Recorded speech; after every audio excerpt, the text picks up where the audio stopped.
미국의 말기 암 환자가 개 구충제의 일종인 펜벤다졸을 먹고 암을 치료했다는 사연이 알려지면서 전 세계적으로 논란이 일고 있습니다.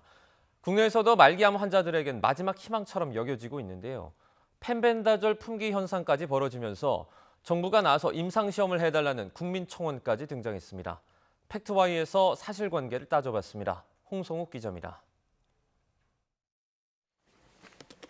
강아지 구충제의 일종인 동물의약품 펜벤다졸. 기적의 항암제로 알려지면서 시중에서 쉽게 살 수 없을 정도로 품귀 현상이 일어나고 있습니다. 제품을 살 수가 있나요? 네, 살 수가 있는데요. 진짜 필요한 분을 못 드리잖아요. 펜벤다졸은 제품명이 아닌 성분 이름입니다. 2003년부터 펜벤다졸이 들어간 동물 구충제 42종이 수입되고 있는데 암 환자들이 찾는 건 이 가운데 2종류입니다.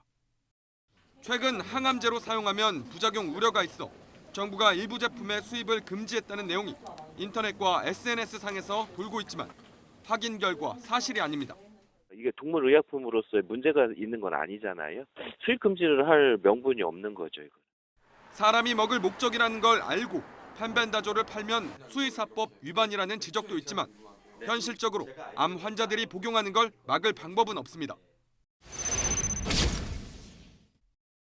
폐암 투병 중인 개그맨 김철민 씨를 비롯해 유튜브에는 지금도 펜벤다졸을 먹고 증세가 호전됐다는 증언이 잇따릅니다. 그러나 대부분 다양한 치료 요법을 병행하고 있어서 펜벤다졸만의 효과라고 단정짓기는 어렵습니다. 너무 펜벤다졸만 고집하지 말고 병원에 주기적으로 피검사라든지 간 수치라든지 이걸 확인하면서 본인 몸에 맞게끔 하는 게 괜찮지 않을까 생각합니다. 완치됐다고 판단할 만한 사례는 국내에 아직 없고 간염 같은 부작용 우려도 크다는 게 의학계 공통된 견해입니다. 펜벤다졸을 먹다가 부작용이 발생하는 경우가 상당히 있다라고 지금 계속 보고가 되고 있고요. 시간이 지나면 종합이 되어서 아마 자료가 나올 수 있을 겁니다. 2018년 8월 국제학술지 네이처 산하 온라인 저널에 실린 펜벤다졸 관련 논문입니다. 펜벤다졸은 개의 몸에서 기생충이 영양분을 흡수하는 걸 막아 굶어 죽게 하는데 암세포에도 똑같이 작용합니다. 그런데 이건 약효를 내는 원리가 그렇다는 것일 뿐 인체에 미치는 영향을 확인하려면 반드시 임상시험을 거쳐야 합니다. 일부에서는 제약사들이 수익성 떨어지는 펜벤다졸을 항암제로 개발하지 않으려고 일부러 임상시험을 하지 않는다는 음모론도 나옵니다.